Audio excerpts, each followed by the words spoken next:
Assalamualaikum warahmatullahi wabarakatuh.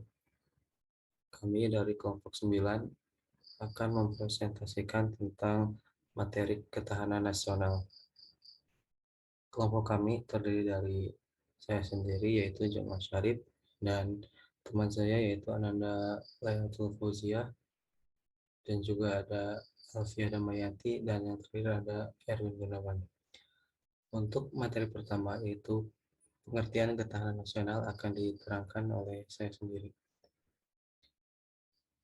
Pengertian ketahanan nasional. Kedaulatan Negara Kesatuan Republik Indonesia merupakan buah dari perjuangan seluruh rakyat Indonesia. Penjajahan selama ratusan tahun menempatkan bangsa Indonesia sebagai bangsa yang tertindas dalam kurun waktu yang lama. Sebuah fakta yang tidak bisa dipungkiri adalah ancaman terhadap keutuhan Indonesia sebagai sebuah negara dapat muncul kapan saja. Ancaman tersebut tidak hanya datang dari luar, tetapi juga dari dalam negeri. Meskipun demikian, dengan konsepsi-konsepsi yang dirumuskan oleh para pendiri bangsa, pemerintah, dan tokoh-tokoh kenegaraan, negara kesatuan Republik Indonesia masih tegak, berdiri, dan berdaulat.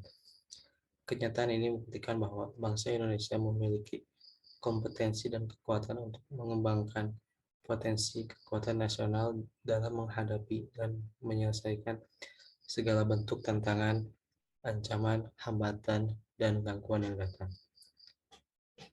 Kemampuan mempertahankan kedaulatan sangat erat kaitannya dengan ketahanan nasional. Beberapa ahli mendefinisikan konsepsi ketahanan nasional sebagai berikut. Yang pertama, dari Suradinaya. Ketahanan nasional adalah ketangguhan serta kemampuan suatu negara mengembangkan kekuatan nasional dalam menghadapi dan mengatasi ancaman, gangguan, hambatan, dan tantangan dari luar negeri dan dari dalam negeri. Dengan ketahanan nasional, sebuah negara mempunyai kemampuan menangkal unsur-unsur yang mengancam integritas baik secara langsung maupun tidak langsung, menjaga identitas kelangsungan hidup bangsa dan perjuangan dalam mengejar tujuan nasional. Yang kedua dari Surya Hadiprojo. Ketahanan nasional terdiri atas keamanan nasional dan kesejahteraan. Oleh karena itu, ketahanan nasional juga sejalan dengan kepentingan nasional. Yang ketiga dari GPH Esoro Mataraman. Ketahanan nasional mengandung lebih dari satu pengertian, yaitu ketahanan nasional sebagai konsepsi, ketahanan nasional sebagai kondisi, dan ketahanan nasional sebagai strategi. Keempat dari Sumarno. Ketahanan nasional adalah terintegrasinya semua aspek kehidupan dalam kehidupan suatu bangsa. Pada dasarnya, ketahanan nasional merupakan sebuah kompetensi dan kekuatan suatu bangsa dalam menjamin semua aspek kehidupan rakyat. Dalam tatanan praktis, ketahanan nasional dapat dicapai melalui tiga pendekatan, yaitu yang pertama, kesejahteraan, kemakmuran yang adil, baik jasmani maupun rohani, bagi seluruh bangsa Indonesia. Yang kedua, sistem keamanan yang kuat dalam rangka melindungi bangsa dan segenap tumpah darah negara Indonesia terhadap ancaman yang datang dari dalam dan luar negeri. Yang ketiga, ketahanan nasional dikembangkan berdasarkan Pancasila, Undang-Undang Dasar 1945, dan wawasan Nusantara. Untuk selanjutnya yaitu tentang konsepsi ketahanan nasional.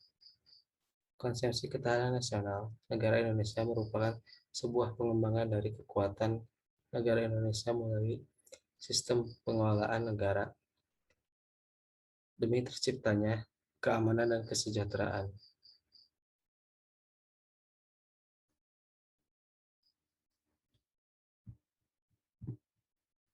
Yang kedua yaitu tentang konsepsi ketahanan nasional. Konsepsi ketahanan nasional negara Indonesia merupakan sebuah pengembangan dari kekuatan negara Indonesia melalui sistem pengelolaan negara demi terciptanya keamanan dan kesejahteraan yang berimbang dalam berbagai aspek kehidupan secara menyeluruh berdasarkan Pancasila, Undang-Undang Dasar 1945, dan wawasan Nusantara. Kesejahteraan merupakan kompetensi masyarakat dengan tujuan mewujudkan kesejahteraan dan kemakmuran yang adil menyeluruh Apapun keamanan merupakan kompetensi masyarakat untuk melindungi sistem nilai di dalam masyarakat terhadap berbagai bentuk ancaman dari dalam dan luar negeri. Konsepsi ketahanan nasional negara Indonesia merupakan sebuah pedoman peningkatan kompetensi dari kekuatan yang dimiliki negara Indonesia. Selanjutnya, konsepsi ketahanan nasional dapat dijadikan dasar atas landasan dalam pengkajian ketahanan di tingkat daerah sebagai tolak ukur kompetensi dan pengembangan kemampuan diri bangsa Indonesia sebagai mikro. Yang kedua, bela negara sebagai upaya mewujudkan ketahanan nasional Indonesia. Bela negara tercantum dalam Undang-Undang Dasar 1945 Pasal 27 Ayat 3 yang berbunyi, setiap warga negara berhak dan wajib ikut serta dalam upaya pembelaan negara. Dari pasal tersebut dapat diambil kesimpulan bahwa pembelaan terhadap negara merupakan hak dan kewajiban dari segenap lapisan masyarakat yang ada di negara ini. Poin tersebut mengandung konsekuensi logis bahwa segenap lapisan masyarakat Indonesia berhak dan wajib untuk ikut berpartisipasi aktif dalam penentuan berbagai kebijakan atau peraturan mengenai bela negara melalui mekanisme yang sesuai dengan amanat UUD 1945 dan peraturan perundang-undangan yang berlaku di Indonesia. Setiap warga berhak dan wajib ikut serta dalam berbagai usaha bela negara sesuai dengan kompetensi serta profesi masing-masing. Peran warga negara dalam bela negara juga dinyatakan dalam Undang-Undang Nomor 3 Tahun 2002 tentang Pertahanan Negara Pasal 9 Ayat 1 yang berbunyi, setiap warga negara berhak dan wajib ikut serta dalam upaya bela negara yang diwujudkan dalam penyelenggaraan pertahanan negara. Dengan demikian, bela negara merupakan sebuah kewajiban yang harus dijalankan oleh setiap warga negara dengan penuh kesadaran, tanggung jawab, dan berkorban dalam pengabdian kepada bangsa dan negara. Dari materi saya cukup sekian. Untuk materi selanjutnya dipersilakan kepada Saudara Erwin. Sifat-sifat ketahanan nasional. Ketahanan nasional memiliki sifat-sifat tersendiri sebagai konsep dari sebuah negara untuk menjaga dan mengembangkan kompetensi, karakter, dan kepribadian bangsa agar di tengah arus globalisasi dan modernisasi tidak berdampak negatif ke dalam kehidupan berbangsa dan bernegara. Sifat-sifat ketahanan nasional yaitu yang pertama mandiri, yang kedua dinamis, yang ketiga kewibawaan, dan yang terakhir konsultasi dan kerjasama. Asas ketahanan nasional negara Indonesia yaitu pelaksanaan kehidupan berbangsa dan bernegara dengan menjunjung tinggi nilai-nilai Pancasila, Undang-Undang Dasar 1945, dan wawasan Nusantara. Asas-asas ketahanan nasional negara Indonesia disebutkan oleh Lemhanas sebagai berikut, yaitu yang pertama asas kesejahteraan dan keamanan. Kesejahteraan dan kemakmuran sesungguhnya dapat berjalan beriringan. Keduanya merupakan Keduanya merupakan kebutuhan manusia yang paling mendasar. Yang kedua yaitu asas komprehensif integral atau menyeluruh terpadu. Yang ketiga yaitu asas mawas ke dalam dan mawas keluar. Mawas ke dalam merupakan konsep dari ketahanan nasional yang bertujuan untuk menjaga dan melestarikan hakikat, sifat, dan karakter bangsa Indonesia sesuai dengan nilai-nilai kearifan lokal yang diimplementasikan di dalam kehidupan berbangsa dan bernegara. Mawas keluar. Mawas keluar merupakan sebuah konsep dari ketahanan nasional yang bertujuan untuk berperan serta mengatasi dan mengantisipasi dampak lingkungan strategis luar negeri dan menerima kenyataan adanya interaksi dan ketergantungan dengan dunia internasional. Dan yang terakhir itu asas kekeluargaan. Terkandung nilai-nilai keadilan, kearifan, kesamaan, gotong royong, serta tenggang rasa dan tanggung jawab dalam kehidupan bermasyarakat, berbangsa, dan bernegara. Saya Ananda Lailatul Fauzia dengan NPM 212122021 akan menjelaskan tentang fungsi tujuan ketahanan nasional dan konsep Astagatra Ketahanan Nasional. Yang pertama yaitu tujuan ketahanan nasional. Ketahanan nasional Indonesia termuat dalam pembukaan Undang-Undang Dasar 1945 di alinea keempat yang berbunyi, melindungi segenap bangsa Indonesia dan seluruh tumpah darah Indonesia, memajukan kesejahteraan umum, mencerdaskan kehidupan bangsa, ikut melaksanakan ketertiban dunia yang berlandaskan kepada kemerdekaan, perdamaian abadi, dan keadilan sosial. Tujuan ketahanan nasional pada dasarnya untuk menghadapi ancaman, tantangan, gangguan, dan hambatan. Jadi, semakin kuat ketahanan nasional suatu bangsa, semakin dapat menjamin kelangsungan hidup bangsa dan negara. Yang selanjutnya ialah fungsi ketahanan nasional. Fungsi ketahanan nasional itu terdapat 3. Yang pertama yaitu doktrin dasar nasional.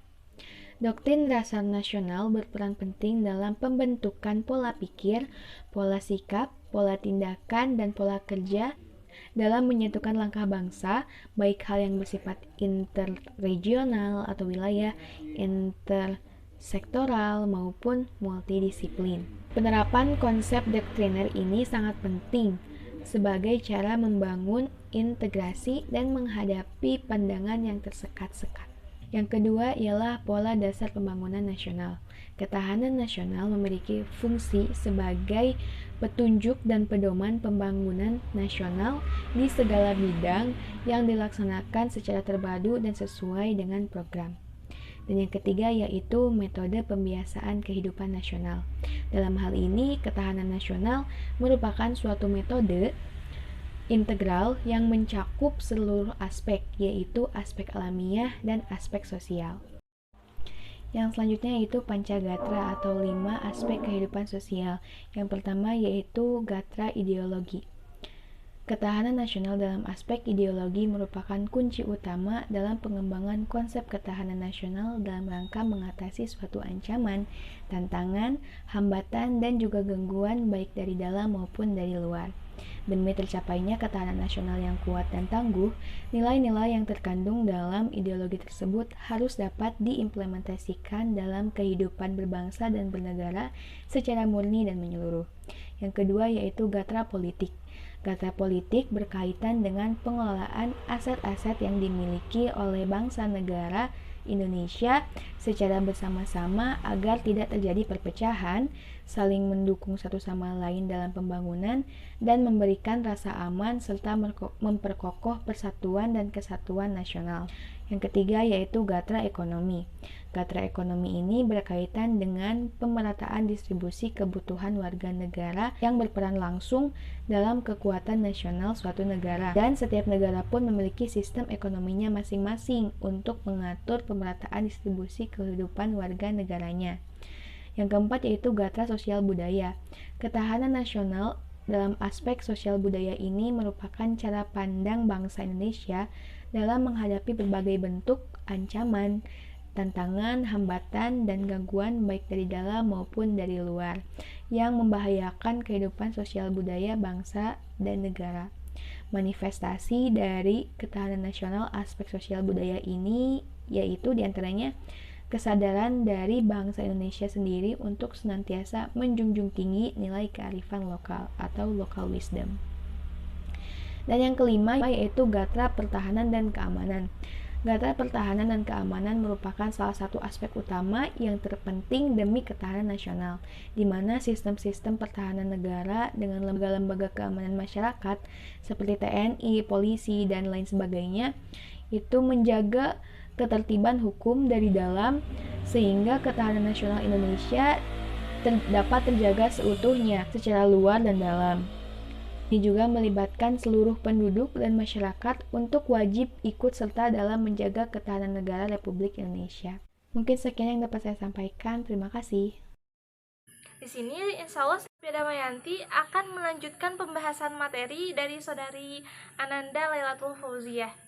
Di sini materi terakhir yaitu ATHG. Apa itu kepanjangan dari ATHG? ATHG adalah ancaman, tantangan, hambatan, dan gangguan. Yang pertama, pengertian dari ancaman. Apa itu ancaman? Ancaman merupakan setiap usaha atau kegiatan baik dari dalam ataupun luar negeri yang dinilai membahayakan kedaulatan negara. Dan yang kedua, ada yang dinamakan tantangan. Tantangan adalah suatu hal atau upaya yang bertujuan untuk menggugah kemampuan. Jadi, tantangan ini bisa bernilai positif ataupun bernilai negatif. Untuk selanjutnya ada hambatan. Apa itu hambatan? Hambatan merupakan suatu kegiatan yang dilakukan baik dari luar maupun dari dalam yang bertujuan untuk menghalangi perkembangan hal-hal positif di suatu negara. Dan yang terakhir ada gangguan. Gangguan adalah suatu usaha yang berasal dari luar ataupun dari dalam yang bertujuan untuk mengganggu stabilitas negara. Yang pertama ada ancaman. Ancaman terbagi dua, ada ancaman militer dan ancaman non-militer. Ancaman militer. Apa itu ancaman militer? Ancaman militer adalah ancaman yang menggunakan kekuatan atau kemampuan bersenjata yang dinilai membahayakan suatu kedaulatan negara. Dan yang kedua ada ancaman non-militer. Menurut Indrawan, pada tahun 2015, ancaman non-militer pada hakikatnya adalah suatu ancaman yang menggunakan faktor-faktor non-militer yang dinilai punya kemampuan yang membahayakan kedaulatan negara, keutuhan wilayah negara, dan keselamatan suatu negara. Juga keancaman untuk segenap bangsa. Ancaman non-militer ini berdimensi ideologi, politik, ekonomi, sosial budaya, teknologi, informasi, dan keselamatan umum. Selanjutnya ada tantangan. Tantangan yang pertama ada intervensi. Apa itu intervensi? Intervensi merupakan keikutsertaan pihak luar dalam berbagai kebijakan dalam sebuah negara. Dan untuk selanjutnya ada yang dinamakan KKN. KKN, apa itu KKN? KKN adalah kepanjangan dari korupsi, kolusi, dan nepotisme. Korupsi, kolusi, dan nepotisme ini merupakan suatu tindakan yang sangat tidak terpuji dan juga tidak bertanggung jawab karena sangat merugikan masyarakat banyak di sebuah negara. Untuk selanjutnya ada kriminalitas. Apa itu kriminalitas? Kriminalitas merupakan tindakan yang tidak taat pada hukum dan dapat membawa dampak negatif terhadap keamanan dan kenyamanan masyarakat. Untuk selanjutnya dalam hambatan. Yang pertama ada konflik. Apa itu konflik? Konflik akan langsung berdampak pada integrasi nasional. Dengan adanya konflik akan melemahkan ketahanan nasional suatu bangsa ataupun negara. Dan untuk selanjutnya ada eksklusivitas dan atau kelompok. Merasa dirinya atau kelompoknya itu lebih baik dari orang lain. Sikap eksklusif yang berasa a priori terhadap kelompok lain dapat mengurangi rasa kekeluargaan, rasa kebersamaan. Hal ini tentu saja mengganggu keharmonisan sebuah negara. Dan untuk selanjutnya ada akulturasi budaya. Apa itu akulturasi budaya? Akulturasi budaya asing ke Indonesia memiliki dampak yang sangat negatif. Ada juga berdampak positif. Dampak positif yang ditimbulkan dari masuknya pengaruh budaya luar ke masyarakat Indonesia menjadi masyarakat Indonesia yang berwawasan luas, yang tidak terkucilkan dari pergaulan global. Akan tetapi, masuknya budaya asing ke Indonesia itu sangatlah berbahaya bagi stabilitas negara. Untuk selanjutnya, ada yang dinamakan terorisme. Mungkin sudah tidak asing di telinga kita apa itu terorisme. Terorisme merupakan tindakan tidak terpuji yang dilakukan oleh orang yang tidak bertanggung jawab, yang bertujuan untuk menimbulkan rasa ketidaknyamanan dalam melaksanakan kehidupan berbangsa dan juga bernegara. Untuk selanjutnya ada gangguan. Gangguan terhadap kedaulatan suatu negara bisa dari dalam negeri ataupun dari luar negeri. Yang pertama, gangguan dari luar negeri. Gangguan dari luar negeri dapat berupa penjajahan. Yang terakhir ada gangguan dari dalam negeri itu sendiri. Salah satu gangguan dalam negeri yang dapat berdampak secara langsung bagi stabilitas atau keamanan di suatu negara adalah tindakan makar. Apa itu tindakan makar? Tindakan makar adalah biasanya dilakukan oleh pihak-pihak yang menggulingkan pemerintahan yang sah, merupakan embrio bagi sebuah perpecahan yang terjadi di negara Indonesia. Mungkin dicukupkan sekian presentasi dari kelompok kami. Terima kasih atas segala perhatiannya. Mohon maaf atas segala kesalahannya. Wassalamualaikum warahmatullahi wabarakatuh.